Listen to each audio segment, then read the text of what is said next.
Welcome to genius mentors. Hello बच्चों, आप सभी के लिए 8th क्लास की बुक जो आपकी सोशल एंड पॉलिटिकल लाइफ है, इसका बेसिकली ये पार्ट 3 है। पार्ट 1 एंड 2 हम 6th एंड 7th क्लासेस में कर चुके हैं।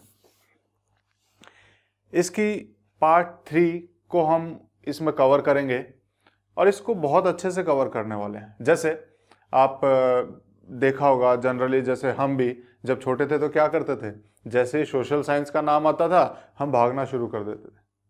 हमें लगता था इससे हमारा क्या रिलेशन है, हम इन्हें सीख क्यों रहे हैं। हमें यही नहीं पता होता था कि हम इस सब्जेक्ट को पढ़ रहे हैं तो हम पढ़ क्यों रहे हैं। हमारी जैसे ये बुक है, हमारी फर्स्ट बुक जो हम इसमें कवर कर रहे हैं, social and political life, social science की सोशल एंड पॉलिटिकल लाइफ। इसका हमारी जिंदगी से क्या लेना देना है, यही सोच सोच के हम हमेशा इससे भागते रहे और आज तक भागते आ रहे हैं। हमने भी जब स्कूल में थे तो हमें भी ऐसे ही लगता था कि हम क्यों पढ़ रहे हैं, समझ में ही नहीं आता था। लेकिन आज समझ में आता है कि इसकी क्या अहमियत है, हमें क्यों पढ़ना चाहिए। सबसे पहली तो बच्चे इसको अपने आप से जोड़ नहीं पाते, आप लोग इसको अपने आप से जोड़ ही नहीं पाते हो कि ये हमें क्यों, हमारे इसमें पर्पस क्या है। सरकार काम कर रही है, हमें इससे क्या लेना देना। क्योंकि हमें ये किसी ने नहीं बताया अब स्कूल में कि जो सरकार काम करती है उसका फर्क हम पे पड़ता है। जो सरकार जो काम कर रही है उसका फर्क जो है हर एक आदमी पे पड़ता है, छोटे से छोटे, अगर हम कहें एक छोटे से बच्चे पे पड़ता है। जैसे एग्जांपल ले लेते हैं कि मान लो जो सरकार है हॉस्पिटल ही ना खोले तो सब बीमार हो जाएंगे, उन्हें ठीक कौन करेगा। अगर सरकार हॉस्पिटल ना खोले तो ठीक कैसे होंगे, डॉक्टर कहां से आएंगे।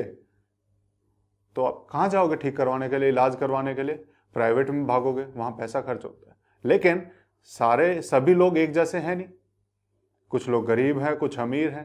तो गरीब लोग प्राइवेट में पैसा देके क्या अपना इलाज का खर्चा उठा सकते हैं? नहीं उठा सकते। ये सब काम कौन कर रहा है? ये सब काम कर रही है सरकार। सरकार का काम है। तो सरकार एक एक जब काम करती है उसका जो फर्क है, हर एक छोटी से छोटी चीज का फर्क नीचे लेवल पर दिखाई देता है, हर एक लोग तक पहुंचता है। आप तक भी पहुंचता होगा। जैसे बहुत सारे स्कूल्स में आपने देखा होगा मिड डे मील स्कीम चली हुई है, दिन में खाना मिलता है। किसने चलाई है? सरकार ने चलाई है। ये इतनी अच्छी अच्छी बुक्स जो हमें मिलती हैं पढ़ने के लिए, इन्हें छाप रहा है कौन? छाप रहा है एनसीईआरटी। ये एनसीईआरटी क्या है? सरकार का ही तो एक है पार्ट। तो सरकार हर जगह पे है।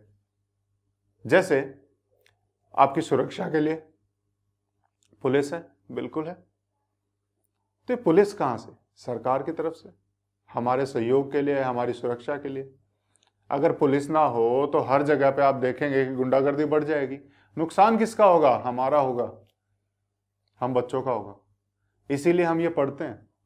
हमारा जो पढ़ने का जो पर्पस है वो यही है कि हमें बताया जाता है कि ये सरकार हमारे लिए क्या क्या कर रही है और हम इस सरकार में कैसे सहयोग कर सकते हैं। आप इस सरकार से कैसे जुड़े हुए हैं?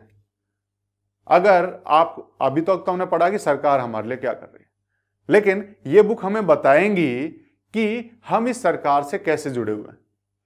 ऐसा तो है नहीं कि सरकार हमारे ऊपर रूल कर रही है और हमें जो मर्जी बोलेगी हम करते जाएंगे। क्या ऐसा होता है? नहीं। यही चीज होती है। यहीं पे यही सोच के हम बचपन से जो है इससे दूर भागते रहे, ये सोच के कि हम इसे पढ़ क्यों रहे हैं, हमें समझ में ही नहीं आ रहा था। हमें यही नहीं समझ में आ रहा था कि सरकार का हमारा क्या लेना देना, हमारा क्या पर्पज है। अभी हमने सरकार की तरफ से तो देख लिया कि सरकार बहुत सारे काम करती है हमारे लिए, लेकिन सरकार को क्या पड़ी है कि हमारे लिए काम करे?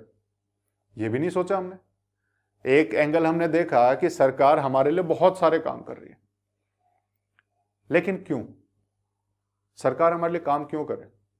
आज के उसमें देखें, दूसरे गांव वाला एक गांव की नहीं सोचता है तो सरकार तो कहां दिल्ली में बैठी हुई है, तो वो हमारे लिए काम क्यों करेगी?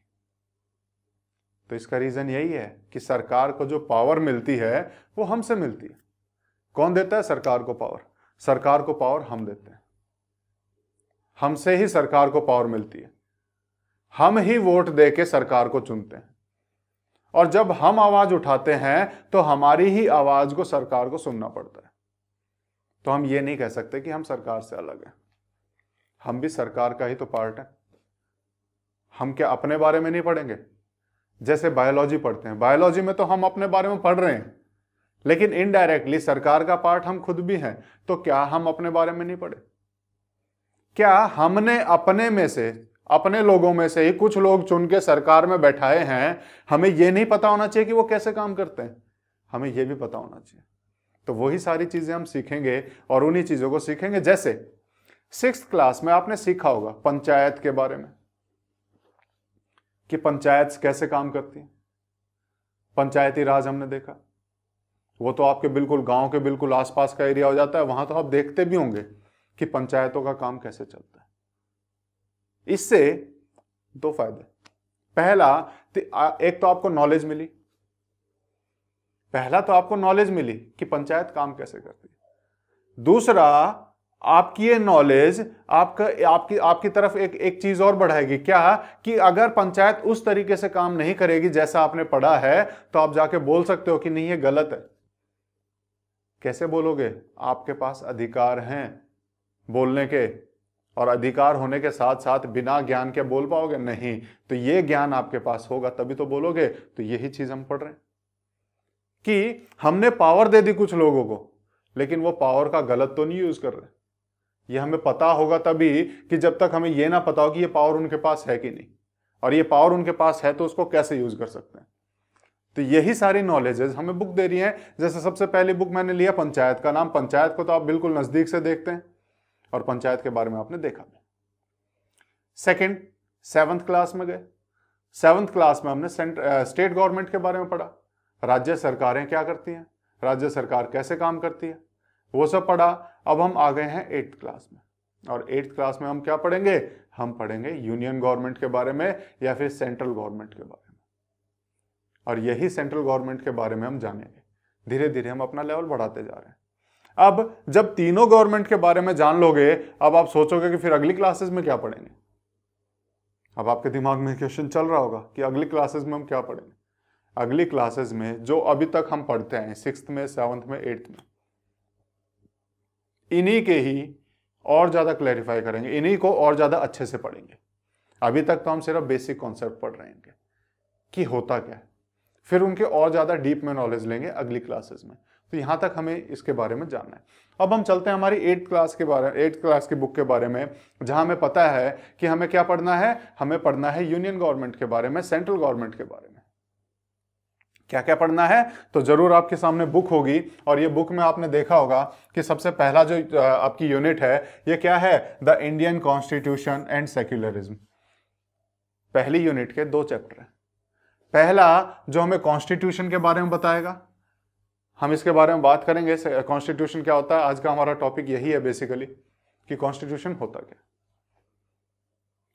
और दूसरा, इसी का दूसरा जो चैप्टर रहेगा वो रहेगा अंडरस्टैंडिंग सेक्युलरिज्म। ये सेक्युलरिज्म क्या होता है, कैसे काम करता है, वो सारी चीजें जब ये चैप्टर आएगा इसको बहुत अच्छे से समझेंगे। सेकेंड यूनिट अगर हम देखें तो पार्लियामेंट और मेकिंग ऑफ लॉज। पार्लियामेंट की हमें जरूरत क्यों है, और ये लॉज कैसे बनते हैं, और उन लॉज के बारे में हम पढ़ेंगे। ऐसे ही जब हम यूनिट 3 की तरफ चलेंगे तो हम जुडिशियरी के बारे में पढ़ेंगे, जुडिशियरी के बारे में पढ़ेंगे, कोर्ट्स वगैरह के बारे में पढ़ेंगे। और वैसे ही यूनिट 4 की तरफ चलेंगे, सोशल जस्टिस एंड मार्जिनलाइज्ड की तरफ जाएंगे। जो मार्जिनलाइज्ड रह जाते हैं पीपल, जिनको हम इग्नोर करते हैं कई बार, जो छूट गए हैं, उनकी तरफ हम देखेंगे, तो उन्हें हम पढ़ेंगे। जब हम यूनिट 5 की तरफ चलेंगे तो economic presence of the government देखेंगे, जैसे पब्लिक फैसिलिटीज जो हमें प्रोवाइड कराते हैं। जैसे मैंने अभी थोड़ी देर पहले एग्जांपल लिया हॉस्पिटल्स का, पब्लिक फैसिलिटीज प्रोवाइड करा रहे हैं, कहां से पैसा कहां से आ रहा है, ठीक है। और उसके बाद लॉ एंड सोशल जस्टिस के बारे में देखेंगे। ये बेसिकली हमारा इस बुक की आउटलाइन है। इस बुक को हमें पढ़ना है, इस बुक को हमें समझना है, इस बुक को हमें अपने अंदर उतारना है। हमें कनेक्ट होकर पढ़ना है कि ये काम हो रहा है तो कैसे हो रहा है। आपकी बुक्स में बड़े अच्छे अच्छे एग्जाम्पल्स हैं, उन एग्जाम्पल से हम उस चीज को अपने आप से कनेक्ट कर पाते हैं, और वैसे ही कनेक्ट करके हम पढ़ेंगे। आपकी जो बुक में लिखा है मैं उसी को ही एक्सप्लेन करूंगा, लेकिन एक्सप्लेन करूंगा किस हिसाब से? अपने से जोड़ के, ताकि आपको वो चीजें बहुत अच्छे से समझ में आ जाएं। तो हम चलते हैं आगे, और ये हमारा जो है पहला यूनिट है, जिसका नाम क्या है? हमारा इंडियन कॉन्स्टिट्यूशन एंड सेक्युलरिज्म। इसमें जो पहला चैप्टर है वो क्या है, इंडियन कॉन्स्टिट्यूशन। ये इंडियन कॉन्स्टिट्यूशन हम पढ़ेंगे। देखो हमारी कॉन्स्टिट्यूशन के जो फर्स्ट कॉन्स्टिट्यूएंट हम देखेंगे, जो हमारी फर्स्ट पार्लियामेंट थी उसके मेंबर्स कॉन्स्टिट्यूएंट असेंबली के, ठीक है, उनके फोटोज यहाँ पे आपको बड़े अच्छे से फोटोज दिए हुए हैं पुराने, जिनसे आप कनेक्ट कर पाओ। तो यूनिट 1 का पहला चैप्टर क्या है, द इंडियन कॉन्स्टिट्यूशन। मैं समरी बना के नहीं लाया, मैं आपको समरी भी पढ़ाऊंगा, लेकिन जब तक हमें बुक को पढ़ना नहीं आएगा तब तक मैं आपको कितनी ही समरी बताते रहूं तो आप उससे कनेक्ट नहीं कर पाएंगे। तो मेरा जो पढ़ाने का आपको तरीका है वो क्या है कि पहले जो बुक में पढ़ा है, बुक में लिखा हुआ है, उसे समझेंगे कि क्या लिखा है, और फिर उसको 4-5 पेजों की एक समरी बना लेंगे छोटी सी, जो आपको रिवीजन में काम आएगी, जो आपको कनेक्ट रखने में काम आएगी, जो आपको एक ओवरव्यू देंगे कि हमने क्या क्या पढ़ा। क्लियर, यही सारी चीजें करनी है। तो यहां पे हम शुरुआत करते हैं हमारा चैप्टर 1। चैप्टर 1 के अंदर आपकी 2 हेडिंग दी हुई है। जब आप पूरे चैप्टर 1 को पढ़ोगे तो उसके अंदर 2 हेडिंग्स दी हुई है। सबसे पहली हेडिंग है कि why does a country need a constitution. किसी भी कंट्री में कॉन्स्टिट्यूशन की क्या जरूरत है। अब हमने वर्ड पढ़ा कि किसी भी कंट्री में कॉन्स्टिट्यूशन की क्या जरूरत है, क्या हमने ये पढ़ा कि कॉन्स्टिट्यूशन होता क्या है। तो सबसे पहले आज की क्लास में हम सिर्फ और सिर्फ यही समझेंगे कि कॉन्स्टिट्यूशन होता क्या है। उसके बाद अगली क्लास में हम इस क्वेश्चन पे भी आएंगे। हमारी आज की क्लास सिर्फ और सिर्फ हमारे कॉन्स्टिट्यूशन को समझने में लगाएंगे। ये कॉन्स्टिट्यूशन ऑफ इंडिया है क्या, कॉन्स्टिट्यूशन क्या होता है। इसको हिंदी में हम संविधान कहते हैं। क्या होता है संविधान, ठीक है, इसको हम पढ़ेंगे। सेकंड क्वेश्चन क्या पूछता है, सेकंड क्वेश्चन पूछता है द इंडियन कॉन्स्टिट्यूशन की फीचर्स, कि हमारे जो कॉन्स्टिट्यूशन है, इंडिया का जो कॉन्स्टिट्यूशन है। अब मैं इंडियन कॉन्स्टिट्यूशन बोल रहा हूं, इसका मतलब बाकी कंट्रीज का भी कॉन्स्टिट्यूशन होता होगा। इंडियन कॉन्स्टिट्यूशन बोला है, क्या अमेरिकन कॉन्स्टिट्यूशन कुछ होता है, बिल्कुल होता है, अमेरिका का भी कॉन्स्टिट्यूशन है। ऐसे ही जैसे हमारी कंट्री का है, बाकी कंट्रीज में भी कॉन्स्टिट्यूशन है। तो बाकी कंट्रीज से हमारा कैसे अलग है, या फिर इसको दूसरे शब्दों में कहूं कि हमारे कॉन्स्टिट्यूशन के क्या क्या फीचर्स हैं, हमने अपना हमारी कॉन्स्टिट्यूशन में क्या क्या लिखा है, ये तो जानेंगे ही। इसके साथ दूसरी चीज जो जुड़ी है वो भी जानेंगे कि हमने वो क्यों लिखा है। अगर सिर्फ जो लिखा है वो पढ़ा दिया तो आप उससे कनेक्ट कैसे हो पाएंगे, आप उसे समझेंगे कैसे। हम पढ़ेंगे उसे लिखा क्यों है, और यही आपकी बुक ने समझाया है कि ये लिखा क्यों है। ठीक है, तो ये सारी चीजें इस चैप्टर में हम करने वाले हैं। इस चैप्टर में हम ये सारी चीजें करने वाले हैं। तो सबसे पहले जब पहला क्वेश्चन हमने देखा कि why does a country need a constitution, कि किसी भी कंट्री को कॉन्स्टिट्यूशन की जरूरत क्यों होती है, उसको समझेंगे। लेकिन उसको समझने से पहले सबसे पहली चीज हमें समझनी पड़ेगी कि ये कॉन्स्टिट्यूशन होता क्या है। ये कॉन्स्टिट्यूशन होता क्या है, जिसको हिंदी में हम संविधान कहते हैं। इसको तोड़ दिया जाए 2 शब्दों में, क्या हो जाएगा, संविधान। विधान क्या होता है, लॉ। सम जोड़ना, सभी लॉज को जोड़ के एक जगह लिख दिया जाए, वो क्या है, संविधान। सभी लॉज को, कानूनों को जोड़ के एक जगह पे लिख दिया जाए, क्या बोलेंगे उसे, संविधान या कॉन्स्टिट्यूशन। ठीक है, अब ये हिंदी में तो हमने देख लिया कहां से आया। अब ये कॉन्स्टिट्यूशन वर्ड कहां से आया, इसका मतलब क्या है, इसको समझते हैं। और इसका मतलब आपकी इस चैप्टर के इस पेज पे समझाया हुआ है। मुझे पता है कि आपको इसमें से कुछ नहीं दिख रहा होगा क्या लिखा है, इसीलिए मैंने इसको टुकड़ों टुकड़ों में लिखा हुआ है यहाँ पे। उन्हीं को हम एक एक करके पढ़ने की शुरुआत करते हैं और समझते चलते हैं कि कहां पे क्या लिखा है, उसका क्या मीनिंग है। क्लियर है? तो सबसे पहले हम शुरुआत करते हैं इसकी, आपके चैप्टर 1 की, द इंडियन कॉन्स्टिट्यूशन की, जहां पे कॉन्स्टिट्यूशन का हमने हिंदी वर्ड पढ़ा। हिंदी वर्ड क्या था, संविधान। ठीक है, अगर मैं इसको लिखूं ऐसे अलग अलग तो ऐसे लिख सकता हूं, संविधान। विधान क्या होते हैं, लॉज, कानून। ठीक है, और उनका अगर हम कहें सम, सम यानी कि योग, जिसे हम इंग्लिश में सम भी कह सकते हैं। सम ऑफ ऑल लॉज इज संविधान या फिर कॉन्स्टिट्यूशन। क्लियर है? अब इसको आगे पढ़ते हैं और इसी चीज को हम पढ़ेंगे। आज का हमारा लेक्चर इसी पे रहेगा। हम बहुत आराम आराम से चलेंगे, किसी चीज की जल्दबाजी नहीं है। जल्दबाजी में आप कुछ नहीं सीख पाएंगे। बहुत आराम आराम से एक एक चीज को सीखते हुए चलेंगे ताकि आपको ये सबसे अच्छे से समझ में आ जाए। तो पहले देखते हैं। पहला जो आपका यहां पे लिखा हुआ है, इसका मैंने हेडिंग अपनी तरफ से दे दिया। ये बुक में नहीं था तो मैंने अपनी तरफ से हेडिंग दे दी, अंडरस्टैंडिंग कॉन्स्टिट्यूशन, कि सबसे पहले हम कॉन्स्टिट्यूशन तो समझें, तभी तो उसका क्वेश्चन कर पाएंगे कि हमें कॉन्स्टिट्यूशन क्यों चाहिए। तो सबसे पहले इसे समझते हैं। क्या लिखा हुआ है, पढ़ते हैं। इन दिस चैप्टर, इस चैप्टर में we are going to begin with football a game. हम फुटबॉल से शुरू करने वाले हैं, गेम से। आप तो यहीं खुश हो जाएंगे कि शुरुआत ही गेम से हो रही है। इस बुक की शुरुआत ही हमने गेम से कर दी। तो यहां गेम के जरिए हमें समझाया गया है, क्योंकि हमें गेम पसंद है, हम इससे कनेक्ट कर पाएंगे, जुड़ पाएंगे। तो फुटबॉल के जरिए हमें समझाया गया कॉन्स्टिट्यूशन क्या है। तो आप समझ सकते हैं कि कितना सोच विचार के इस बुक को लिखा होगा, कि कैसे हमसे कनेक्ट कर दिया कॉन्स्टिट्यूशन को, हमारे गेम से कनेक्ट कर दिया ताकि हमें इजीली समझ में आ जाए। वही चीज समझते हैं कि we are going to begin with football a game many of you have probably heard of. यानी हम एक फुटबॉल के गेम से शुरुआत करेंगे जिसके बारे में ज्यादातर लोगों ने सुना होगा। क्या फुटबॉल सुना है? बिल्कुल सुना है, बल्कि बहुत सारे लोगों ने तो खेला भी होगा। क्या होता है?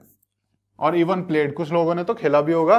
देन उसके बाद as the name suggest, this is a game that involves players feet. Football में क्या यूज करते हैं हम? क्या यूज करते हैं फुटबॉल में? अपने पांव का यूज करते हैं। पांव से मारते हैं फुटबॉल को, बिल्कुल दिखाई दे रहा है। पांव से हम फुटबॉल को मारते हैं। तो फुटबॉल में कैसे यूज होता है? फुटबॉल में हमारे पांव यूज होते हैं। क्लियर है? ये चीजें तो पता है आपको। उसके बाद according to the rules of football, football के नियम के हिसाब से, रूल्स के हिसाब से।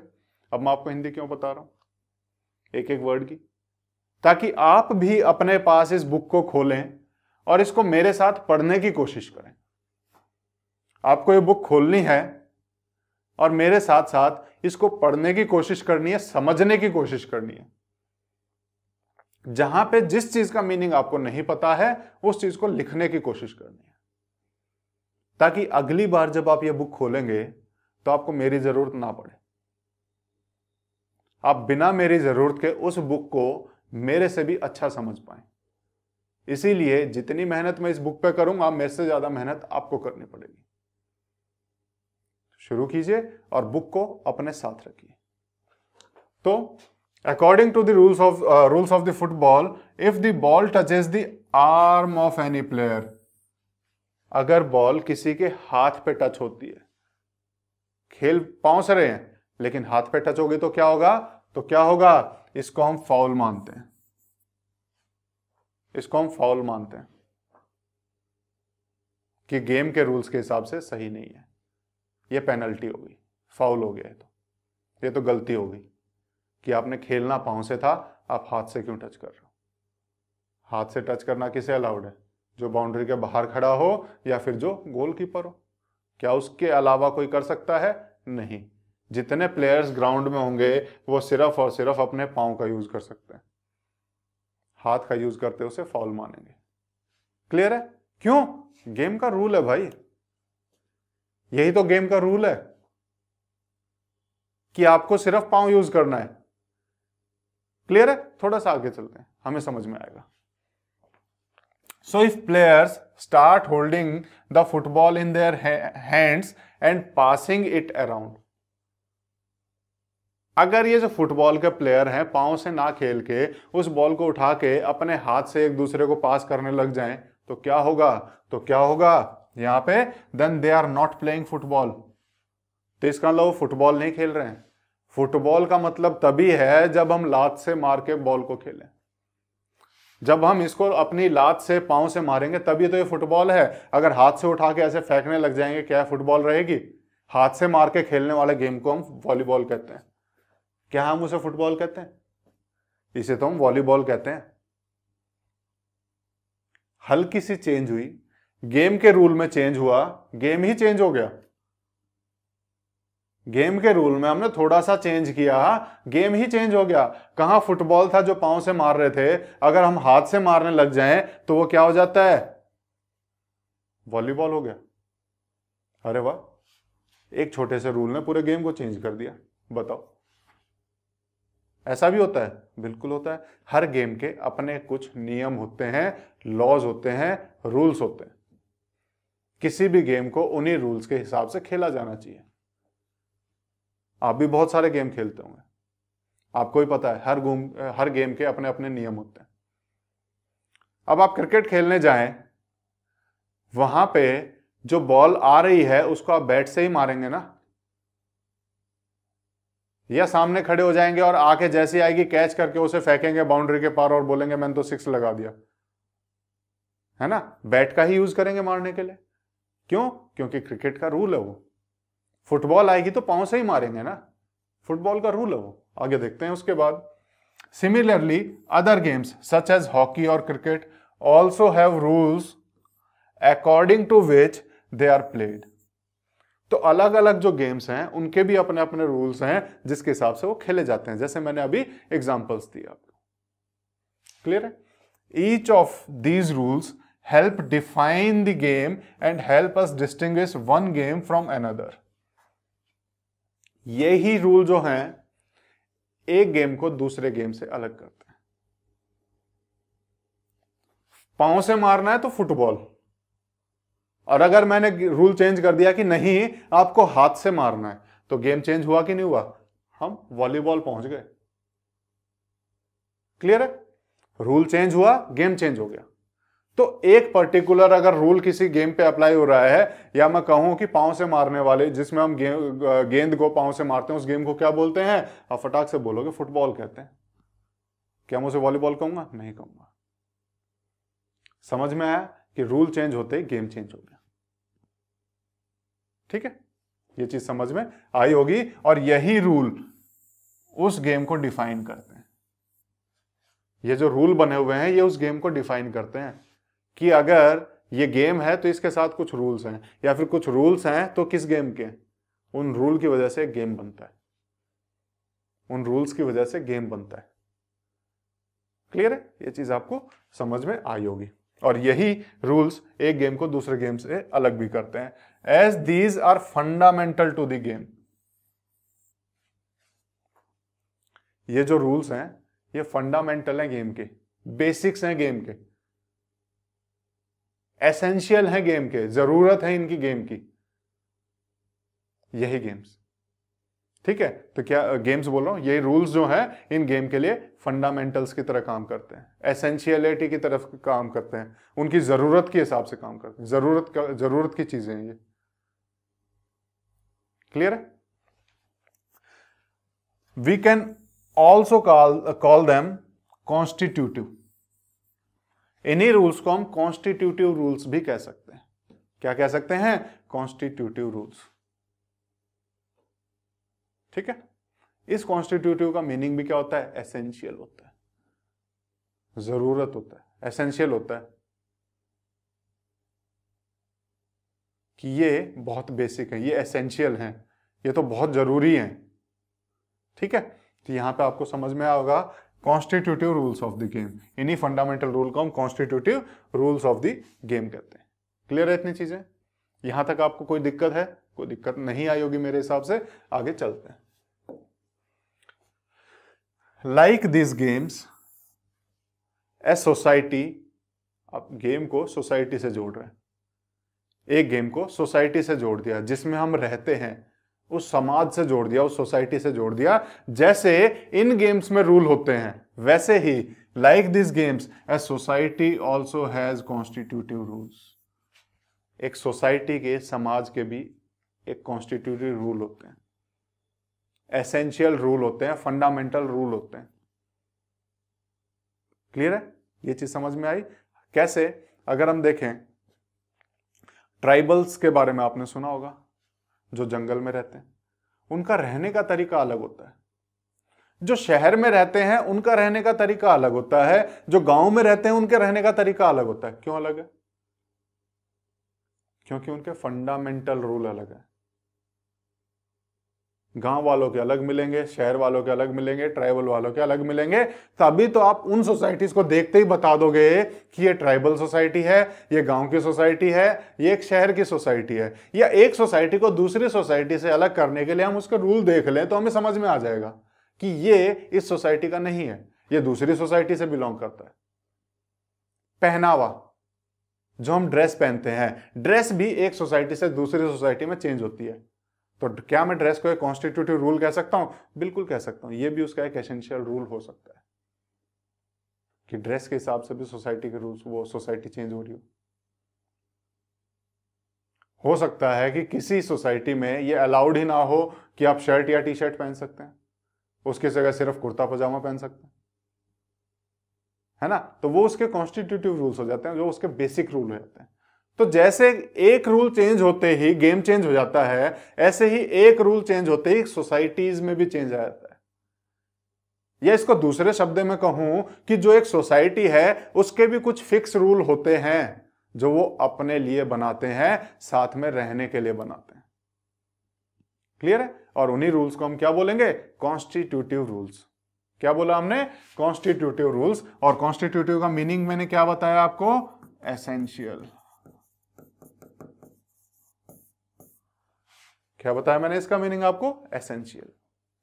क्लियर है? आगे चलते हैं। A society also has constitutive rules that makes it what it is and differentiate it from other kinds of societies. ये मैंने आपको समझाया अभी अभी कि यही कॉन्स्टिट्यूटिव रूल एक सोसाइटी को वो सोसाइटी बनाते हैं जो कि वो है। किसी भी सोसाइटी को अगर मैं कहूं कि ये सोसाइटी ये क्यों है, तो मैं कहूंगा इसके रूल्स की वजह से।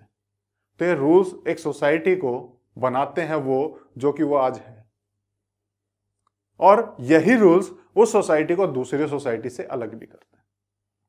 जैसे हमने गेम में समझा था कि एक रूल दूसरे रूल से अलग होता है तो गेम भी चेंज हो जाता है। ठीक है, अब इसी को आगे देखते हैं। इन लार्ज सोसाइटीज,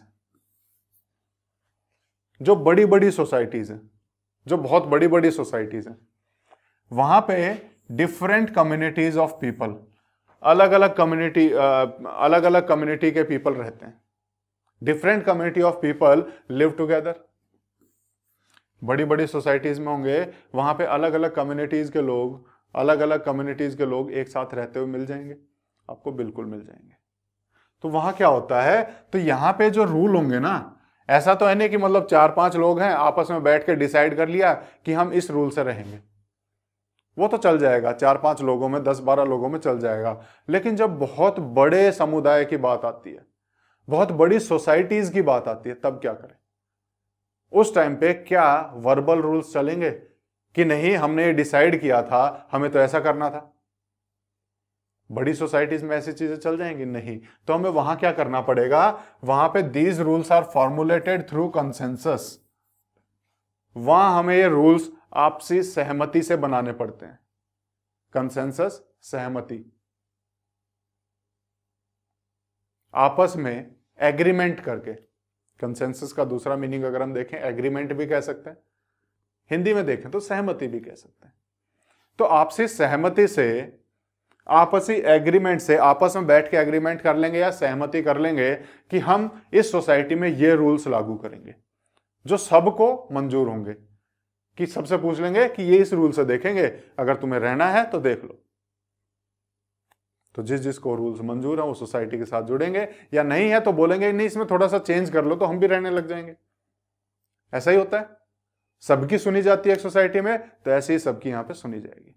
एक आपस में सहमति करके, आपस में एक एग्रीमेंट करके ये लोग आपस में रहना शुरू करते हैं। बड़ी बड़ी सोसाइटीज की बात कर रहा हूं, छोटी सोसाइटीज तो बातों से भी चल जाती है। और जब इन्हीं लार्ज सोसाइटीज को अगर मॉडर्न कंट्रीज में देखें, जो हम आधुनिक कंट्रीज मॉडर्न कंट्रीज की बात कर रहे हैं, आज की कंट्रीज की बात कर रहे हैं, तो यहां पे क्या होता है, ये कंसेंसस जो होता है ना उनका, आपस में जो सहमति होती है, वहां पे वो लिख लेते हैं उसको, कि बाद में कोई मुकर ना जाए कि उस दिन हमने ये बात की थी, वो बोलेगा नहीं ऐसी बात नहीं थी, ऐसी बात हुई थी, तब उसको दिखाया जा सके देखो भाई लिखा हुआ है ये, हमने ऐसी ऐसी बात की थी, लिख के उस पर साइन कर लेते हैं। अब कंसेंसस जो वैसे ही हमने किया हुआ था आपस में लोगों में, मॉडर्न सोसाइटीज में ये कंसेंसस रिटर्न फॉर्म में होने लग गया, लिख के होने लग गया, कि लिख के लोग आपस में सहमति करते हैं कि हम इस तरीके से रहेंगे, हम यहां पे सोसाइटी में ये रूल्स लागू करेंगे। अब क्या हो गया मॉडर्न सोसाइटीज में, मॉडर्न कंट्रीज में, ये अब रिटर्न फॉर्म में आने लग गया कंसेंसस। और यही जो रिटर्न फॉर्म में कंसेंसस होता है ना, इसी को ही हम कॉन्स्टिट्यूशन कहते हैं, इसी को ही हम कॉन्स्टिट्यूशन कहते हैं। जो हमने रिटर्न फॉर्म में जो कंसेंसस कर लिया ना, लिख के जो हमने आपस के रूल डिसाइड कर लिए, इसे ही तो कंसेंसस कहते हैं, इसे ही तो हम बेसिकली कॉन्स्टिट्यूशन कहते हैं। एक सोसाइटी के रूल्स, एक कंट्री के रूल्स जो आपस में सहमति से, कंसेंसस से लोगों ने बनाए हुए हों और एक किताब में लिख दिए हों, उसे हम बोलते हैं कॉन्स्टिट्यूशन, संविधान। सभी लॉज को कॉमन करके एक किताब में लिख दो, लेकिन वो लॉज आए कहां से, वो सोसाइटीज ने बनाए, मिलके बनाए कि इस सोसाइटी में क्या क्या लॉ होने चाहिए। तो ऐसे ही मॉडर्न कंट्रीज में उसकी बहुत सारी सोसाइटीज से मिलके हमें पता लगा कि यहाँ इस कंट्री में क्या क्या लॉज होने चाहिए, किस तरह के लॉ होने चाहिए, किस तरह के रूल्स होने चाहिए। वो सारे रूल्स हमने एक किताब में लिख लिए, ताकि कोई दूसरे विचार का आदमी आए तो उसको बता सकें कि नहीं, इस कंट्री के ये विचार हैं, इस कंट्री के ये रूल्स हैं, और यही विचार कंट्री के, यही रूल्स जो कंट्री के हैं, उसको हमने जब लिखित उसमें लिख लिया, एक किताब में उसको लिख लिया, उस किताब को हमने बोला कॉन्स्टिट्यूशन या संविधान। तो क्या हुआ कॉन्स्टिट्यूशन? कॉन्स्टिट्यूशन हुआ जो हमारी सोसाइटी के या कंट्रीज के लॉज, कौन से लॉज? Fundamental laws. कौन से? ध्यान रखना, फंडामेंटल लॉज। या दूसरा अगर मैं कहूं तो इसको, अगर मैं कहूं तो कौन से? Constitutive rules.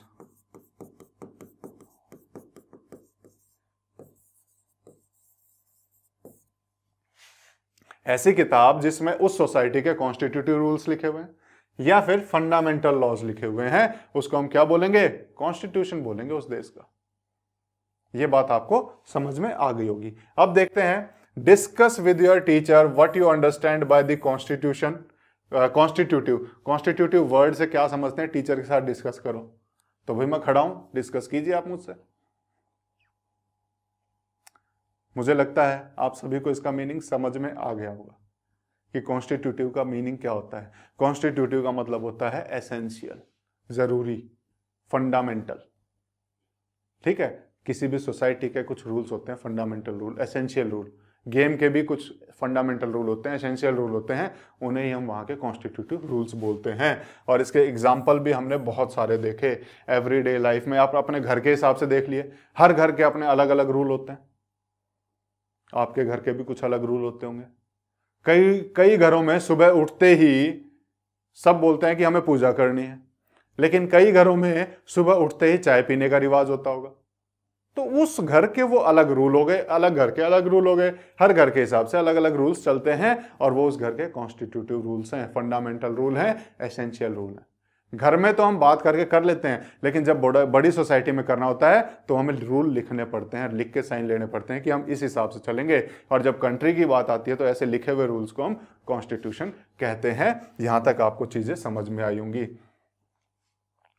तो ये हमारा ये पैरा देख लेते हैं क्या लिखा है इसमें। तो we have looked at the Indian constitution in class 6। Class 6 में भी हमने इसके बारे में पढ़ा। क्लास 7 में भी सोशल एंड पॉलिटिकल लाइफ की जो टेक्स्ट बुक है इसके बारे में पढ़ा, कॉन्स्टिट्यूशन के बारे में। यहां पे भी हमने थोड़ी सी इसकी अंडरस्टैंडिंग ले ली दोबारा से। Have you ever wondered why we need a constitution और been curious about how the constitution got written और हु रॉट इट? आपने कॉन्स्टिट्यूशन के बारे में पढ़ते आए, लेकिन कभी भी आपके दिमाग में ये आया कि हमें कॉन्स्टिट्यूशन की जरूरत क्यों पड़ी? ये तो अभी हमने थोड़ी देर पहले भी समझ लिया। लेकिन क्या भी कभी आपके दिमाग में आया, जब आप ये सब्जेक्ट पढ़ते हो तो दिमाग आपका खुल जाना चाहिए कि ये क्यों है। अपने आप से क्वेश्चन करो कि ये क्यों चाहिए हमें कॉन्स्टिट्यूशन। चलो ठीक है, चाहिए, रीजन समझ में आ गया, आपको पता लगा कि ये कॉन्स्टिट्यूशन तो आ गया है, तो आपको ये तो पता होना चाहिए कि इसको लिखा कैसे गया। हमने बताया कि अभी कॉन्स्टिट्यूशन की एक बुक है, इसको लिखा कैसे। कई लोगों के दिमाग में चल रहा होगा पेन से लिख दिया होगा, लेकिन पेन से लिखने के लिए विचार तो आने चाहिए। वो विचार कहां से आए,